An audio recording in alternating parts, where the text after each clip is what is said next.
आयुष्य म्हणजे चित्रपट आणि चित्रपट म्हणजे आयुष्य. नमस्कार.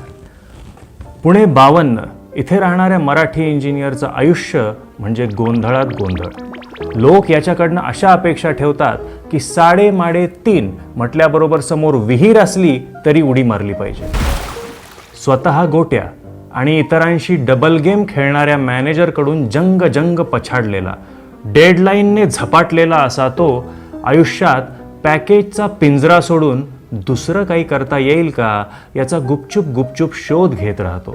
स्वप्नांचा पाठलाग करत राहतो. जग पांडू समजत असलं तरीही या पृथ्वीच्या रंगमंचावरचे आपणच नटसम्राट आहोत असं मन सांगत राहतं. पण काही करायला जावं तर यशासोबत लपंडाव सुरू होतो आणि अपयश म्हणतं तू तिथं मी. काही करायला गेलंच तर काही लोक म्हणतात अंधळा मारतोय डोळा आणि बाकीचे काही म्हणतात लंगडं मारतंय तंगडं.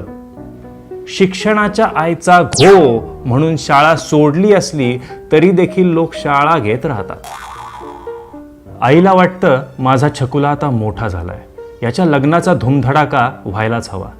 ज्यांच्या समोर नुसता थरथराट होतो ते लहानपणी हातांनी आणि मोठेपणी शब्दांनी दे दणादण धोपटून काढणारे वडील म्हणतात या गाढवाचं लग्न आता व्हायलाच हवं. टाइमपास करत वळूसारखा फिरतोय नुसता. बँडवाले सुद्धा वाजवू का म्हणत तयारच असतात. नातेवाईक म्हणतात वाजवा रे वाजवा. पण ह्याला वाटत राहतं की जोपर्यंत आपण बॅचलर आहोत तोपर्यंतच आपण धडाकेबाज आणि बिनधास्त आहोत. गर्लफ्रेंड म्हणजे ना धरलं तर चावतंय आणि सोडलं तर पळतंय असा विषय आहे. तिच्याबद्दल घरी बोलायला जावं तर सगळीकडे बोंबाबोंब होईल. ती सध्या काय करते कोणास ठाऊक. ध्यानीमनी नसताना अचानक घरचे दारचे सगळीकडून जबरदस्त चेकमेट करतात आणि यंदा कर्तव्य आहे म्हणत कांदे पोहे, कॉफी आणि बरंच काही घेत एकापेक्षा एक स्थळांची भेट घेण्याचे कार्यक्रम सुरू होतात. एकीला बघून जीव वर खाली झाला, हृदयात सनई चौघडे वाजू लागले. पण तिने नकार देताच कट्यार काळजात घुसली. पोरींचे पण नखरे हल्ली फार वाढलेत. घो मला असला हवा, घो मला तसला हवा. अरे काय. शेवटी कुणीतरी म्हणते अगं बाई, अरेच्चा तुम्ही म्हणता आणि बाईकला किक मारली की सैराट होणाऱ्या तुमचा चौकटीत अडकलेला चौकट राजा होतो. माहेरची साडी, सासरचं धोतर, टॉवेल, टोपी, आहेर दिले घेतले जातात. लाखाची गोष्ट सोडा, कित्येक दशलक्ष रुपयांची उलाढाल होते. चुराडा होतो.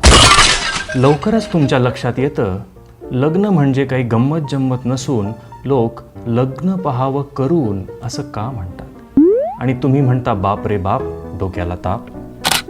काही दिवसातच अगदी अनपेक्षित असताना प्रत्यक्ष अप्रत्यक्षपणे आयुष्यात आता पुढचं पाऊल टाका अशा वरून सूचना यायला सुरू होतात. आणि मग पालक पालक असा खेळ सुरू होतो. पालक पालक पालक पालक. जगाच्या पाठीवर साधी माणसं राहिलीत कुठे. घंटा काही येत नसलं ना तरी ज्याला त्याला वाटतं आमच्यासारखे आम्हीच. फेकाफेकी बनवा बनवीच्या या जमान्यात शेवटी पिंडाला काकस्पर्श होईपर्यंत खतरनाक जगाशी सामना करत तुम्ही दुनियादारी शिकत राहता. हीच आहे गोष्ट छोटी डोंगरा एवढी.